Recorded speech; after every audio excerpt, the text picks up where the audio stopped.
Hannes, sul on edukalt lõppenud MM-hooaeg selja taga ja kui uudiseid vaadata ja lugeda, siis tundub, et see edu tuli äkki, aga tegelikult see ju nii ei ole. Jah, äkki ta ei tulnud.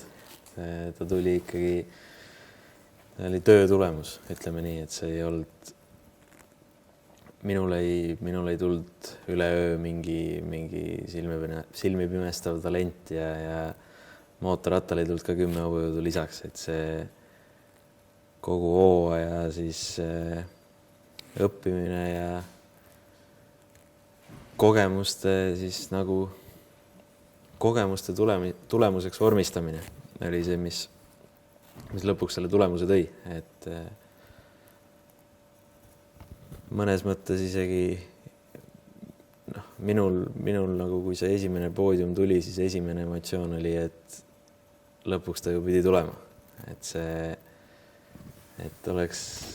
mina oleks loomulikult tahtnud, et ta tuleks oluliselt varem, aga jah, ütleme see tulemus oli sihuke kaua tehtud kaunikene, et mis mulle tegi väga head meelt nende poodiumite juures oligi see, et kõik need olid välja sõidetud. Need ei olnud ükski selline sülle kukkunud poodium, et nii Prantsusmaal mõlemad need vihmapoodiumid, kus siis lihtsalt olingi kõige kiirem mees sellel nädalavahetusel nendes tingimustes. Ja ka Estorilis tegelikult väga, tempo oli väga hea ja Locatellist ei jäänud üldse kaugele isegi siis, kui ma 3. olin, et see nagu endale kindlustus, et see kiirus on seal ja et need võidki seal võidelda, kui mootorratas kätte sobib ja kõik nagu sobib. Kas sa võtaks need MM-hooajad ja natuke analüüsiks, et mis sa igast aastast ja meeskonnast õppisid? Ja kui me alustame esimesest MM-i sõidust, siis see oli 2015. Ma olin 17-aastane ja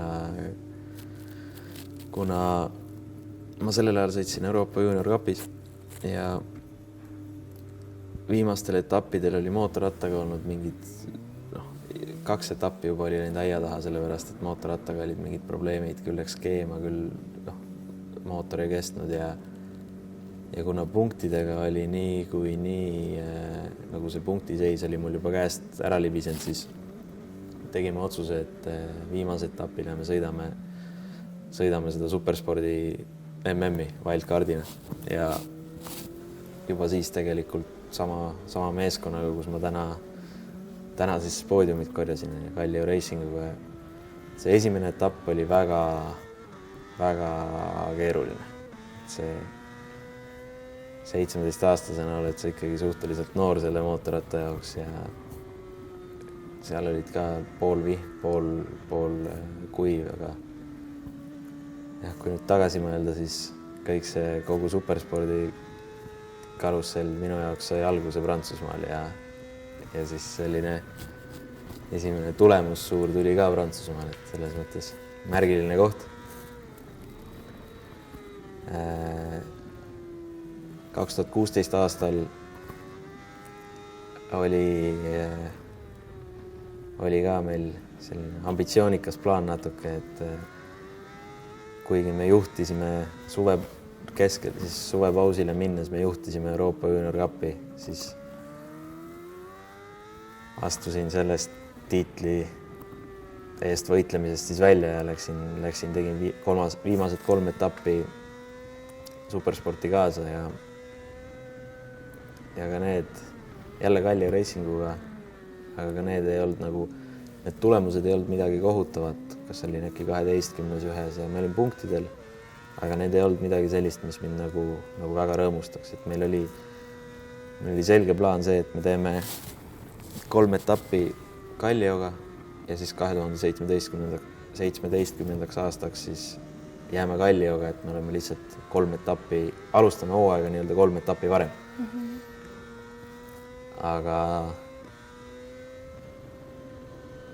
kuna sel hetkel me ei suutnud, siis mina ja meeskond koos, me ei olnud selline komplekt, mis suutis häid tulemusi teha, siis see peale neid 3 etappi jäi nagu katki ja 2017. aasta alguses mina leidsin ennast hoopis Hondaga Race meeskonnast. 2017 hooaeg oli niisugune väga, mõnes mõttes võib öelda, et see oli läbimurde aasta, kuna esimest korda see oli nagu esimene selline tiitel või esimene tiitel, mis ma tegelikult üldse nagu seal Euroopa areenil siis võitnud olen. Võitsin Euroopa superspordi karika, mis oli sellel ajal see oli minu arvates oluliselt tugevam sari, kui see on praegu. Siis meil oli ikkagi mina ja hollandlane, see Hartog, mõlemad olime pidevalt esikümnes ja saime ikkagi iga sõit peaaegu punkte. Et sellel aastal minu arust võis selle tiitli ära võita siis, kui tegid 1 või 2 head tulemust. 2018 jäin sama meeskonnaga. See 2018 hooaeg võib-olla oli niisugune kõige suurem pettumus minu jaoks kogu nendest kõikidest minu superspordi hooaegadest. Et see 2018 oli niisugune, kus nagu ma ei teinud nagu midagi erilist enda jaoks. Et kõik olid niisugused enam-vähem okeid tulemused, pidevalt punktidel, pidevalt esikümnes. Aga midagi niisugust, mis ennast nagu naerma ajaks ja mis endale väga head meelt teeks, sellist ei olnud. Et ei olnud ühtegi nagu kiiruse sähvatust, mitte midagi sellist. 2019. aastaks siis jäime veel 1 aastaks selle sama meeskonnaga, Racetizi meeskonnaga, Hondadega ja 2019. aastaks see Honda mootorratas, millega me sõitsime, see mudel oli juba olnud muutumata 6 aastat. Et raam ja mootor ja kogu tehniline suured asjad olid juba 2007. aastast sama olnud.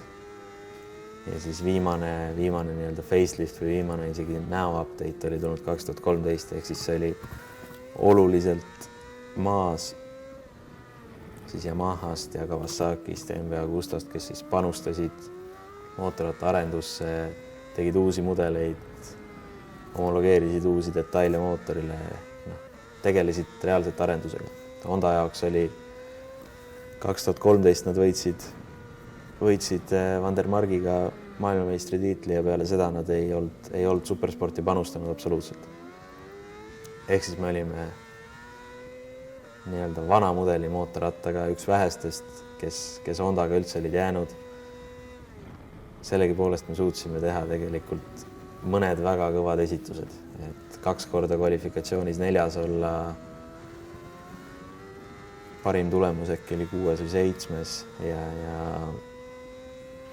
need olid ikkagi väga nagu selle kohta, selle mootorratta kohta, meie võimaluste kohta, need tulemused olid kõvad ja just need kiiruse sähvatused, et see kiirus on seal, aga lihtsalt seda ei ole võimalik teha kogu sõit, see on nii üle piiri, et see oli ikkagi see, et see tegi nagu tuju heaks, et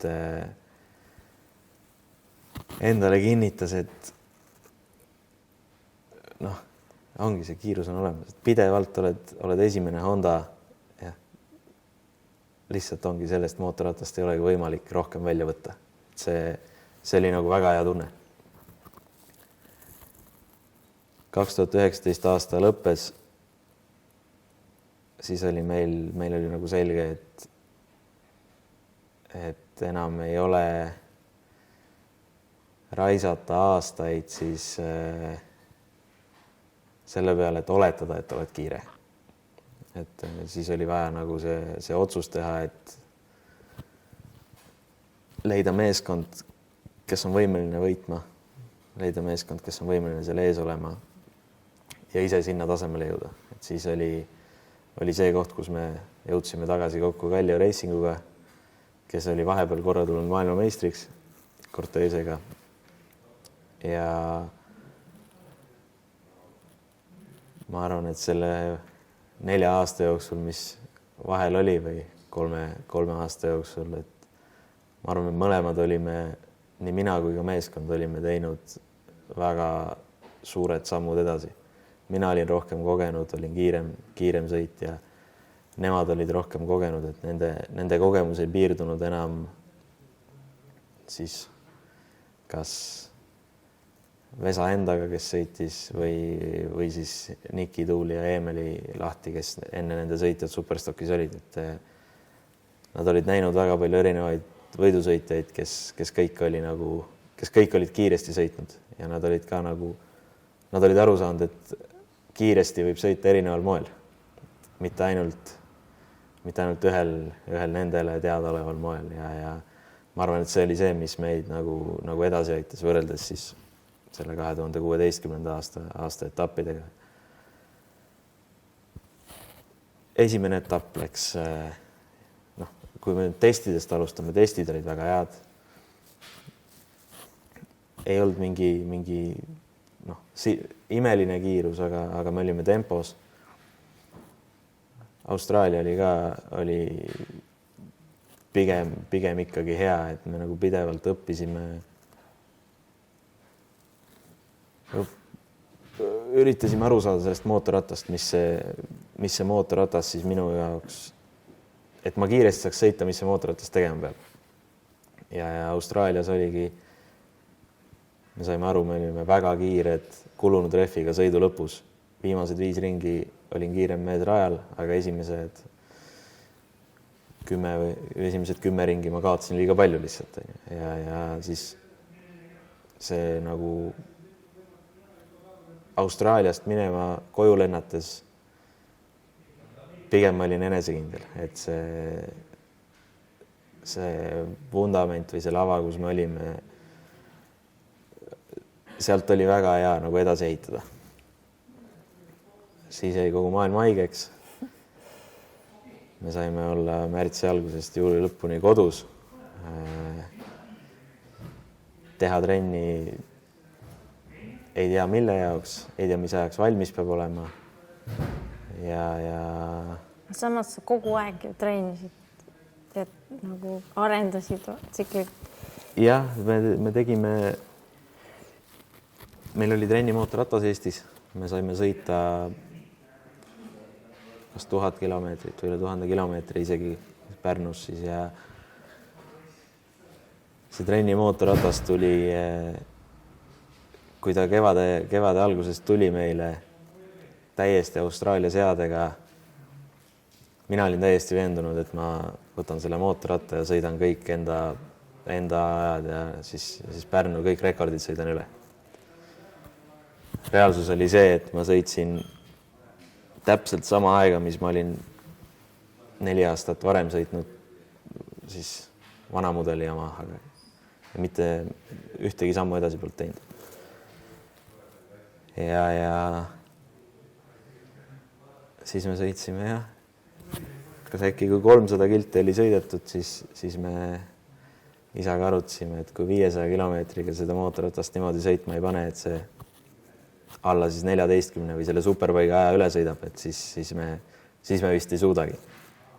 Ja kui 400 lõppu, mõned kilomeetrid enne seda 500 tuli see 13.6 äkki Pärnus ära ja ehk siis me tegime selle mootorratta üle sekundi kiiremaks võrreldes Austraalia seadest.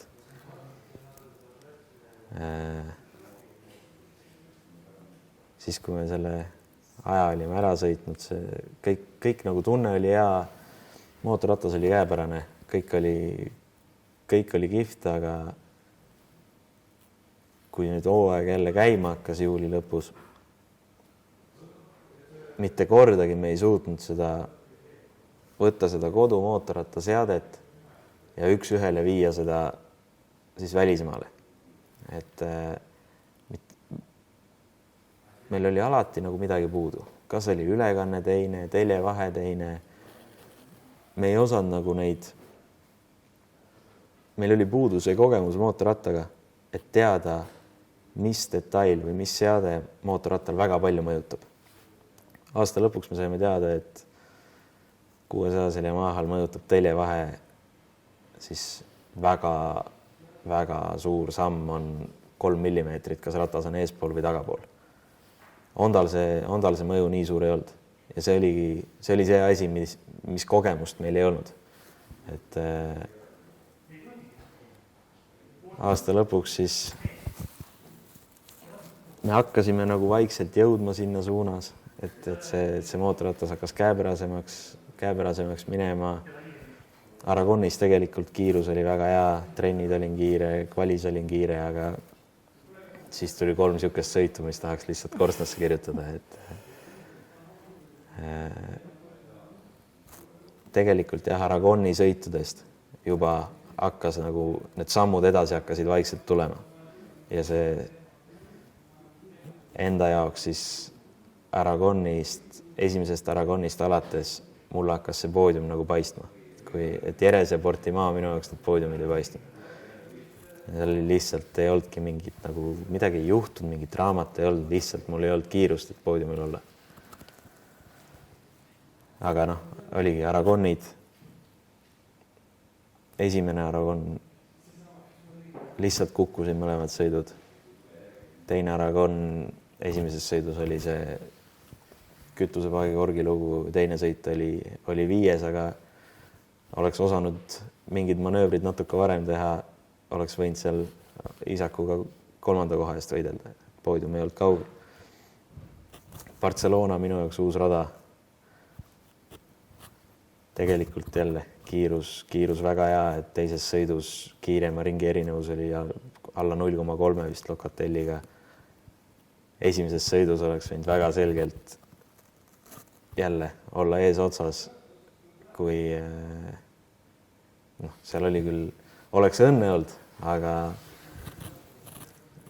aga jälle mingid otsused, boksipeatuse otsused, asjad tegin nagu kõik õigesti, aga lihtsalt siis see punase lipuga oli üks suur kaos, see esimene sõit.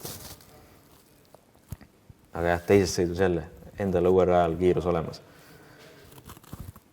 Sealt edasi tuligi Prantsusmaa, kus sadas terve nädalavahetus vihma. Oli juba kodus selge, et seal sajab vihma. Ja kui ma nüüd mõtlen tagasi aastatele, siis vihmasõit ei ole kunagi olnud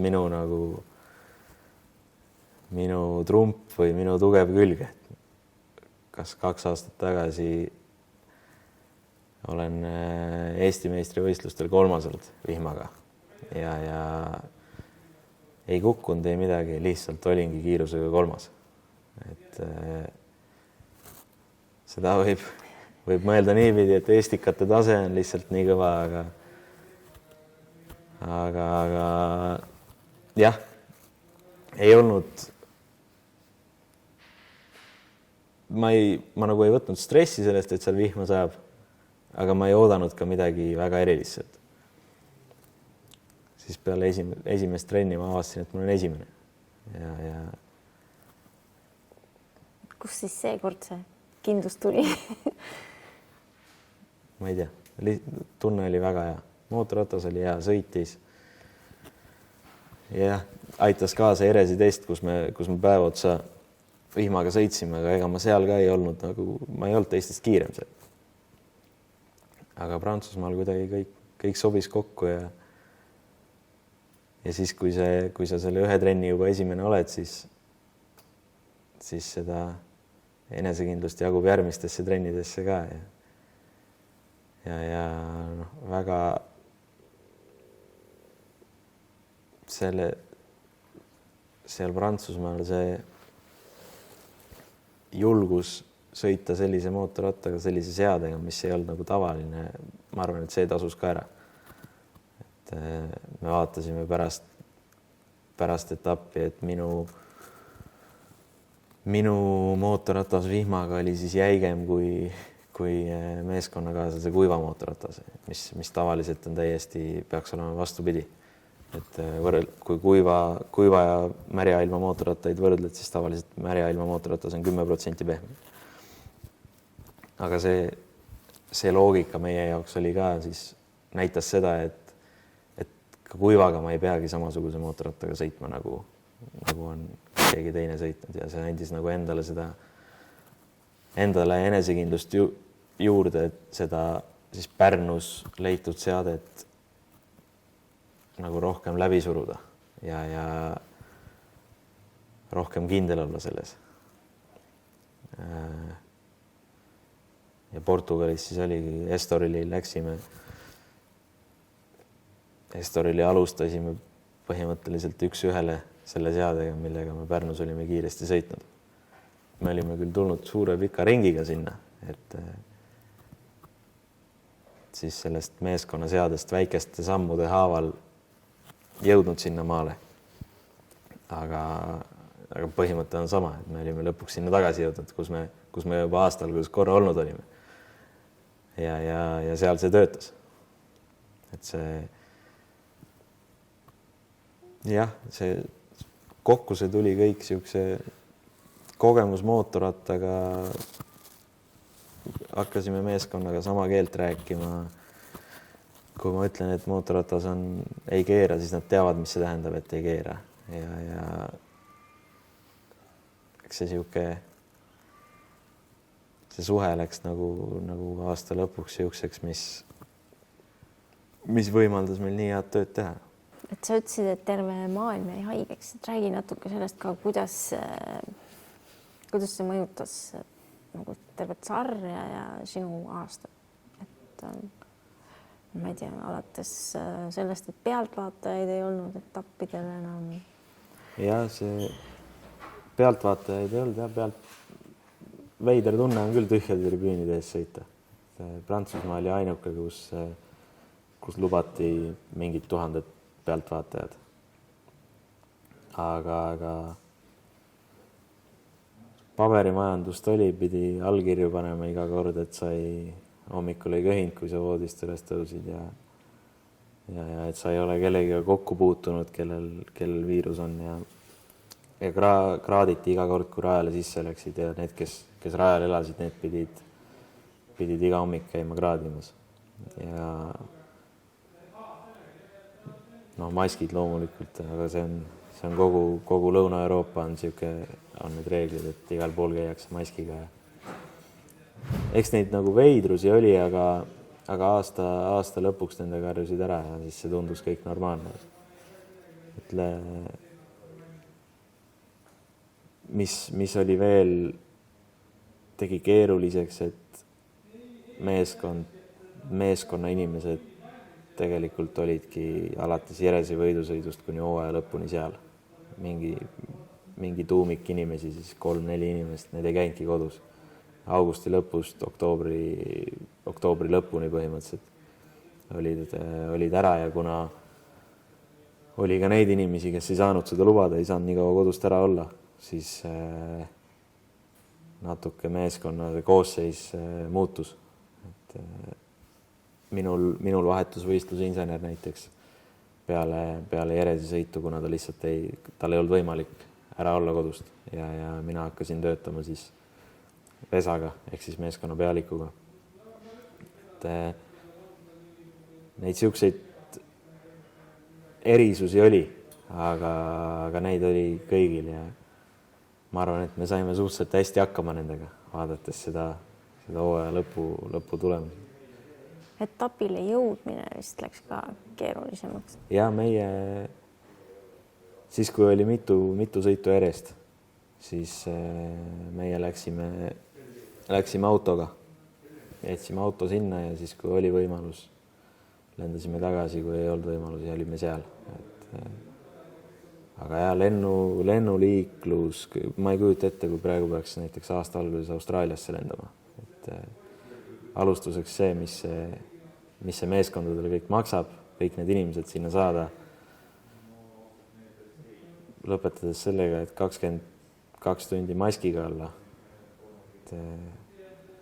kõrvad tõmbab laiali ilmselt. Aga jah, see õnneks ma ei ole üksi maailmas selle murega, et seal paddockil on veel, ma ei tea, kui palju inimesi, kes peavad selle karusselliga kaasas käima, et ilmselt siis korraldajad ka teevad kalendri ja kuidagi korraldatakse nii, et see on ikkagi nagu talutav, et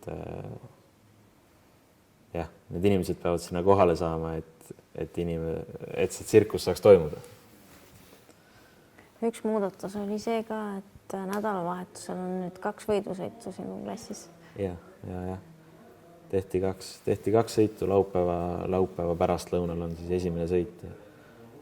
Mulle isiklikult meeldis, kuna kui sul on üks sõit, siis on väga palju tööd, väga palju rajaaega selle ühe sõidu jaoks. Et kui seal ühel sõidul kas on mingi tehniline probleem, mis iganes selles ühes sõidus juhtub, siis on väga palju tööd läheb luhta. Aga kui on 2 sõitu, siis on alati vähemalt see teine võimalus. Teine võimalus, et minule isiklikult meeldis. Loomulikult on see laupäevane päev, kui sul on trenn, kvali ja sõit ühel päeval, siis õhtuks oled suhteliselt kuivaks pigistatud, aga see ka võib-olla siis tugevamaid soosib, kui nii võib öelda. Starti sa lähed üksi, aga tegelikult su selja taga on päris palju inimesi, et räägi natuke nendest ka, et kes on see sinu tiim? Jah, loomulikult seda mitte ükski inimene maailmas ei ole seda üksi teinud ja mina seda ka ei ole sinnamaale üksi jõudnud, et kui jaotub siis 2 nii-öelda, on need inimesed, kes käivad igal etapil, siis meeskond ja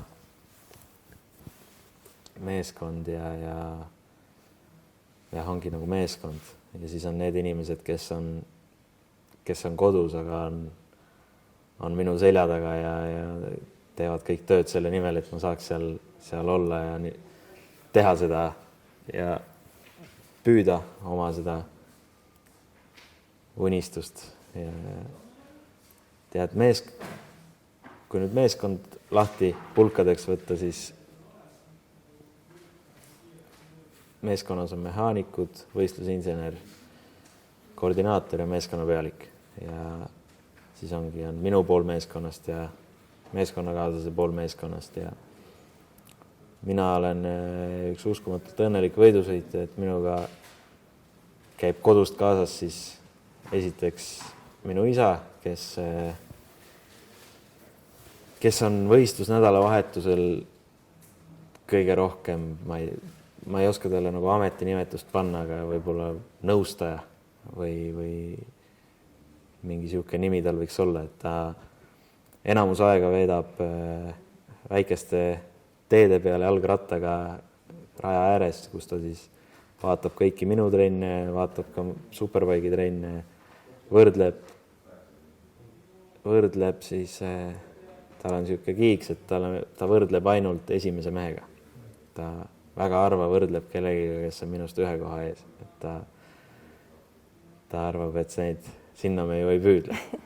Ta vaatab, võrdleb alati kas Locatelli või Mahias või kellegi selle esimese mehega ja kuna ta on teinud seda nii kaua, kui mina olen sõitnud, siis ta on hakanud nägema detaile, mida kui näiteks mina lähen vaatan, siis ma isegi ei oska vaadata ja ma ei näe.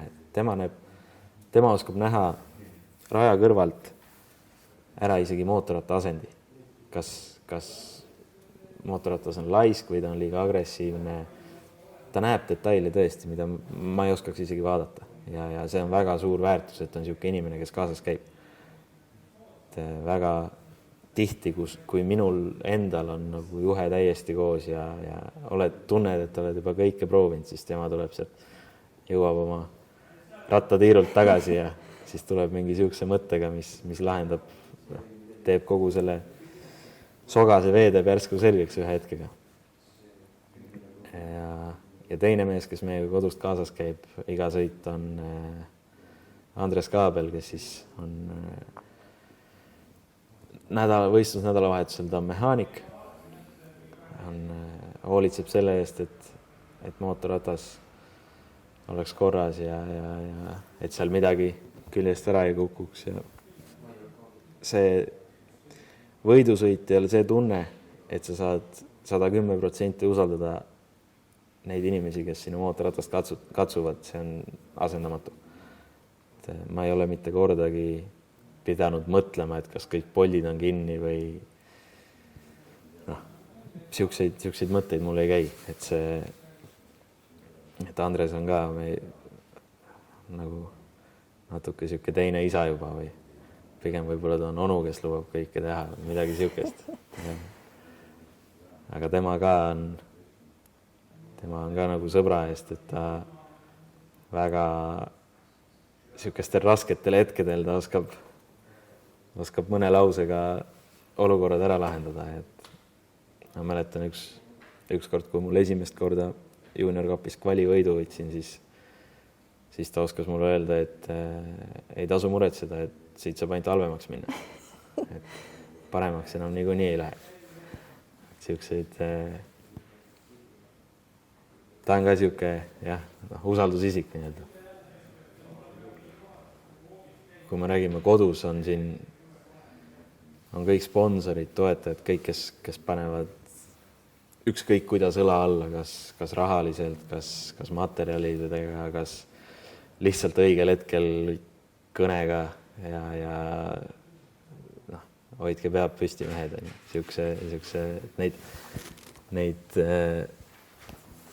Neid inimesi on nii palju, pluss siis veel loomulikult kogu see meeskond kodus, kes mida teeb, kes teeb kodulehte, kes teeb materjali, kes kirjutab pressiteateid, need inimesed on kõik. See panus on siuke, ilma milleta ei saa, et kõigil on oma see roll, mida nad väga hästi ja professionaalselt täidavad ja selge on see, et kui neid inimesi ei oleks, siis mina ei oleks seal ja ei oleks mul kodus kapi peal neid karikaid ka. Siis on vanaema ja vanaisa, kes laulavad sulle, kui sa tuled poodiumile. Vanemad vanaisad, kellele see MM-i poodium ei lähe veel nädalaid üle. Ja muidugi pere on, see perepanus on siuke, mida ei saa alahinnata ühelgi juhul. Et mul veel lapsi ei ole ja ei kavatse veel lähiajal saada ka, aga ma isegi ei kujuta ette, et ema rolli ma ei kujuta kunagi ette, mis tunne sul on, kui sa paned 8-aastase lapse ja mootorratta peale võidusõit. Mis see, ma praegu isegi ei hakka mõtlema selle. See võib olla nagu keegi on, need inimesed on väga palju ohverdanud selle nimel. Ja nüüd siis 14 aastat tagasi näha seda ette või nagu, ma ei tea, minu jaoks on see müstika. Et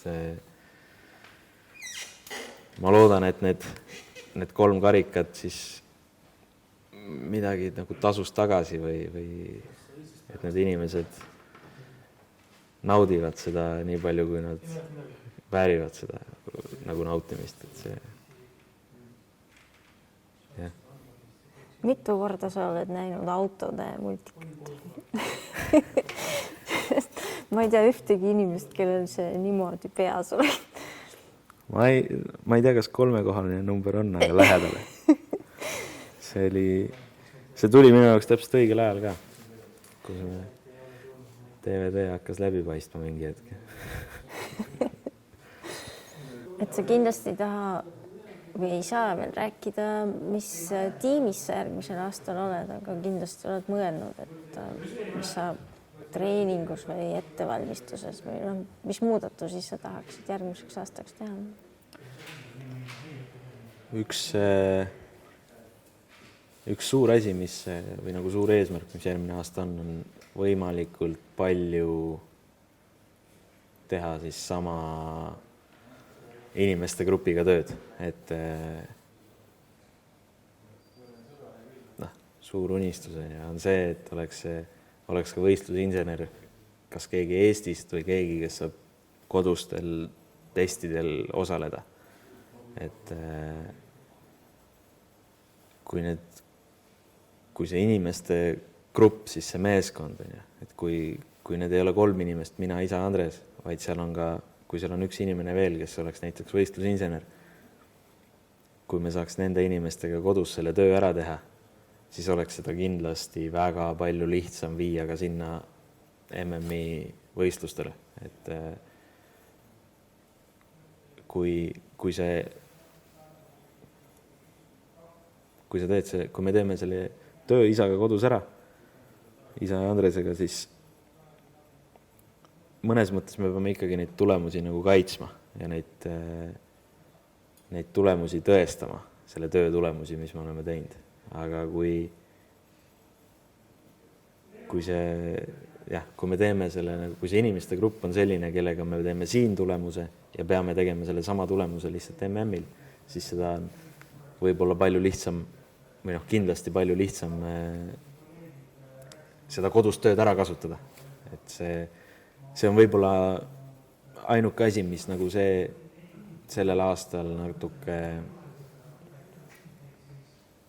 mida aasta lõpus vaatasime, et oleks võinud paremini teha. Aga jah, meeskond kui selline, ma näen, et kui see inimeste grupp on meil olemas, rühm inimesi, siis lõpuks ei ole vahet, mis värvi mootorratta me võtame, kas see on kollane, kas see on sinine, kas see on punane, kas see on valge, kas see on must. Selle töö me suudame igal juhul sellel tasemel ära teha, milleks me võimelised oleme. Kui mootorratas on kiire, siis see on kiire, hobujõud on olemas. Ma nagu sellepärast ei muretse, kus meeskonnas ma olen, kui need inimesed on olemas ja kaasas minuga. Loomulikult ideaalne oleks jätkata samas meeskonnas, et ei peaks enam kellegile midagi tõestama, inimesed usaldaks mind, kogu see meeskond, aga kindlasti nüüd, kus need nagu poodiumid on siis olemas selja taga, siis on mul nagu see kehtestamine ka oluliselt lihtsam, et mul on nagu midagi ette näidata, kuhu see minu tarkus ja kogemus mind viinud on. Kuni nende poodiumiteni oli natuke siuke, oletasid, et oled kiire, aga nüüd on midagi on ette näidata, et oledki kiire. Viimati eestlane oli MM-il poodiumil 56 aastat tagasi. Et mis sina arvad, et tuleks teha, et see sagedamini juhtuks? Eestis on üks mees, kes selle õhtul läheb magama ja hommikul ärkab sellesse panustades ja see on Marko Rohtlan. Et enne kui mina alustasin võidusõitmisega 2006, siis Eestis ei olnud ringrajas, Eestis ei olnud sellist nagu noorte süsteemi või trenne või midagi sellist. Ja sellepärast minu esimene kokkupuude ringraja mootorrattaga oli Saksamaal. Esimesed võidusõidud, kõik asjad. 2006 kuni 2012 mina sõitsin Saksamaa noorte sarjades, Adak Minibike Cup, Adak Junior Cup. Ja ma täiesti saan aru, et kui suur nagu see panus siis vanematelt, isalt oli, et mind vedada sinna, et need kaasas käia, et võimaldada mul seda teha. Ja seda võimalust ei ole ilmselt paljudel kiiretel noortel, kes võiks võiks sinna poodiumile jõuda. Aga kuna Markol on lastetrenn, noored sõidavad 300-stega, et tema nagu väga selgelt on selle süsteemi loonud, mis minu ajal siis puudus. Et sealt Marko juurest on nagu võimalik alustada ja siis liikuda edasi kas siis Saksamaale, Euroopa noortesarjadesse, kuhu iganes. Ja loomulikult on see, et ka minu siis kogemus ja ilmselt mingid kontaktid ja asjad võivad kunagi kasuks tulla. Et praegu nüüd ma tunnen, et mul on iseendaga käed tööd täis, et ise seal võimalikult häid tulemusi teha ja võimalikult kaugele jõuda. Aga selge on see, et kui ma ühel päeval ära lõpetan, siis ma kõiki neid telefoninumbreid ära ei kustuta ja kõiki sildu ei põleta. Et mul oleks võimalus üks päev võib-olla tagasi minna mõne noorega sinna ja näidata, et see on nüüd minu järeltulija. Et see on nüüd see järgmine Eesti mees. Aitäh!